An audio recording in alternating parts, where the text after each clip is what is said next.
Agora o nosso diretor José Domingos Miguéis, Departamento de Política de Mudança do Clima do Ministério do Meio Ambiente. Agradecer a Única pelo convite, tá?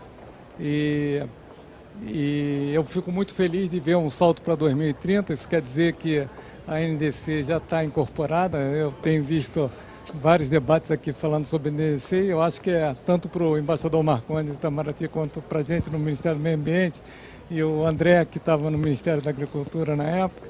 É uma felicidade ver que um documento que é simples, né, um documento de 7 páginas, acaba tendo uma importância grande em termos de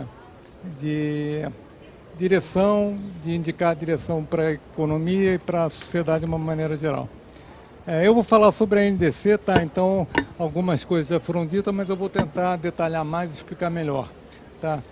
O processo doméstico de elaboração da NDC foi uma consulta pública extensa e inclusiva, coordenada pelo MRE em 2014. Era uma decisão de uma COP de Lima, tá? E depois nós fizemos, em 2015, diálogos adicionais entre segmentos do governo, principalmente com o próprio governo, setor privado, academia e ONGs. Tá? Então foi um processo que demorou 2 anos de elaboração da NDC. Tá? O documento formal, isso é importante de ser dito, eles só são as 3 primeiras páginas da NDC. A NDC é um documento de 7 páginas e a parte formal só são os 3 primeiros documentos, tá? Os 3 primeiras páginas do documento. Essa é a parte vinculante, que tem ligação com a Convenção das Nações Unidas de Mudança do Clima. Tá? E nessa parte a gente tem quais são os gases de efeito estufa, que são os gases do primeiro período do Protocolo de Kyoto. Qual é a meta? A meta é uma meta absoluta de redução, tá, em relação ao ano de 2005.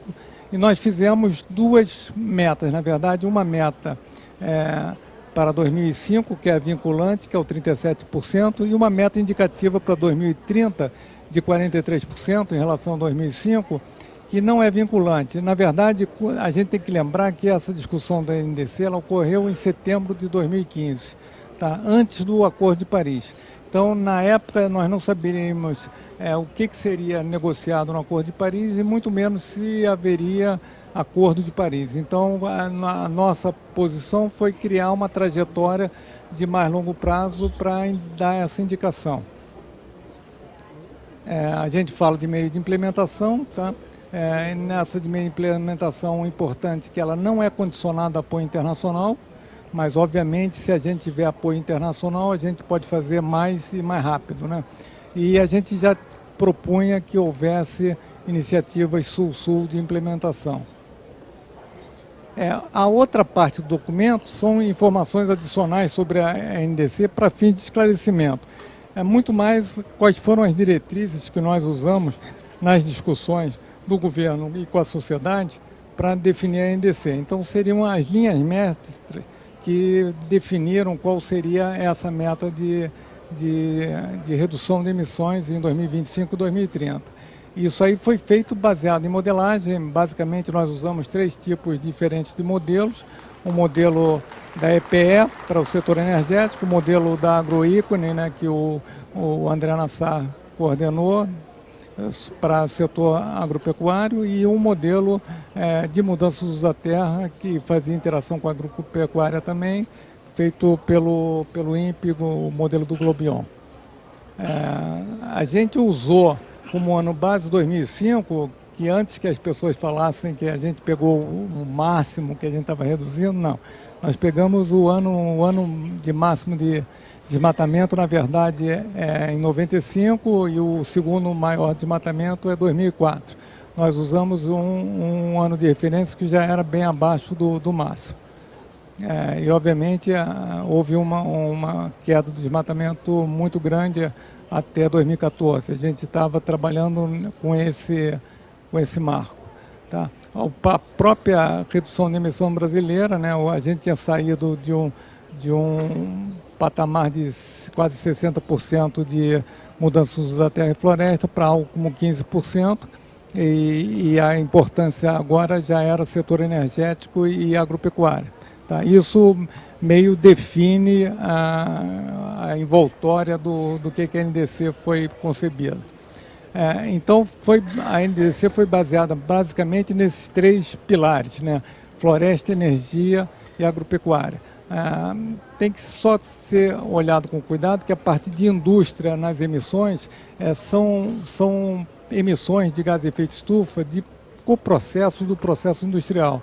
O grosso das emissões do processo industrial é de energia, então está no setor energético. Quando a gente fala em indústria, nessa NDC, a gente está usando a metodologia do IPCC, que está basicamente falando de coprocessos, outros gases de efeito estufa que são gerados no processo industrial, principalmente na indústria química, que não tem ligação com a parte energética. E a parte de resíduo, que era muito pequena, a gente não focou nela. Em termos de floresta, como o André Nassar falou, a grande emissão do Brasil era desmatamento, que é ilegal. Tá? Então, o que a gente fez a grande meta nossa é aumentar o enforcement, que seria a coerção, né, em português, que seria a maneira de você aumentar o tipo de controle, comando e controle para reduzir as emissões. Mas tem parte dessas emissões de desmatamento que são autorizadas legalmente pelos estados. Tá? São emissões que são legais, não são ilegais. Então, essa parte que é a emissão legal, a estratégia da NDC foi tentar compensar as emissões em termos de recuperação de áreas degradadas, principalmente áreas desmatadas, em áreas de preservação permanente e nascentes, e reflorestamento. Tem o setor organizado de reflorestamento, basicamente papel celulose, siderurgia, carvão vegetal e indústria imobiliária, eles também poderiam participar. Então, quando a gente fala em meta de restaurar e reflorestar 12 milhões de hectares, não é apenas restauração, tá? É restauração e reflorestamento. A gente conversou, na época, com o setor de papel celulose e florestas em geral, o IBA, né, para definir essas metas. Tá? Obviamente, a ideia é fortalecer o cumprimento do Código Florestal para permitir a recuperação das reservas, áreas de reserva, e isso auxiliaria a recuperação. Mas restaurar e reflorestar, que é a meta para tentar compensar a supressão legal de vegetação. E essa compensação a gente não calculou em termos de emissão, nós calculamos em termos de hectares, exatamente para ter a flexibilidade, se você pode restaurar mais ou reflorestar mais, para compensar. E também fizemos o sistema de reforçar o sistema de rastreabilidade da madeira para evitar práticas ilegais. No setor de energia, que é o mais importante aqui para o nosso evento, a ideia principal é aumentar a participação das energias renováveis, tá? Até 2030 em 45%. Como hoje nós somos 42%, houve um comentário geral que é errado, que de 42 para 45 é muito pequeno. Não, está errado porque a economia em 2030 é muito maior do que a economia de 2012, que era o 42% da época, e a população do Brasil é 223 milhões em 2030. Então, a gente está falando de um outro país que é muito maior, e esse 45% seria um pedaço de pizza que é muito maior, que a pizza é muito maior do que a pizza de 2012. Então, não dá para comparar o 42 com o 45, mas é um esforço muito grande. Além disso, a meta da NDC é expandir o uso de fontes renováveis, tá? Além da energia hídrica. Isso também foi mal entendido. Não quer dizer que nós somos contra a energia hídrica, não. Há uma expansão da hídrica dentro da NDC, mas a ideia é que as outras fontes renováveis sejam expandidas numa taxa maior, para ter uma participação de 28% a 33% até 2030. Aqui, basicamente, a gente está falando de energia solar, eólica e de biomassa em geral.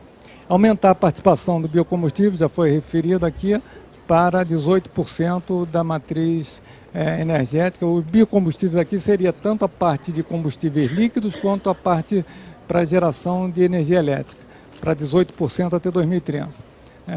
expandir o uso doméstico de fontes de energia não fóssil, tá?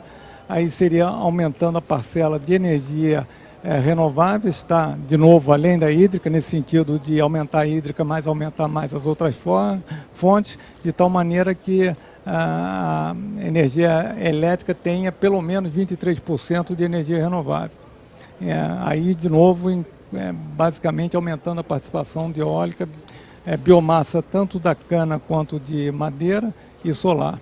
E alcançar 10% de ganho de eficiência no setor elétrico. Isso aqui é no setor elétrico, não é ganho de eficiência na matriz energética, que também é outra confusão que fizeram com a NDC. Aumentar a eficiência no setor elétrico é basicamente diminuir perdas de transmissão e distribuição em 10%, que é grande, tá? Ao contrário do que o pessoal anda falando. Na agropecuária, o André Nassar já falou, tá? Restauração de 15 milhões de hectares de pastagens degradadas. Tá? Aqui nós temos vários níveis de degradação, desde pastagens muito degradadas e pastagens pouco degradadas. A gente vai ter que fazer um sistema de priorização disso e incremento de 5 milhões de hectares de sistemas de integração lavoura, pecuária e florestas. E, finalmente, nos outros setores, tá? O industrial e o transporte, como eu falei, no industrial seria a parte tecnológica que não energética, né? Então seriam novos padrões de tecnologias limpas, de processos mais eficientes, tá? E no transporte, medidas de eficiência, melhoria na infraestrutura de transporte e melhoria no transporte público, tá? Onde nós estamos agora? Agora nós estamos na fase de implementação dessas estratégias. Então a gente está discutindo no governo. Como falou aqui, o processo do Acordo de Paris ele ainda vai demorar um tempo para ele ser regulamentado.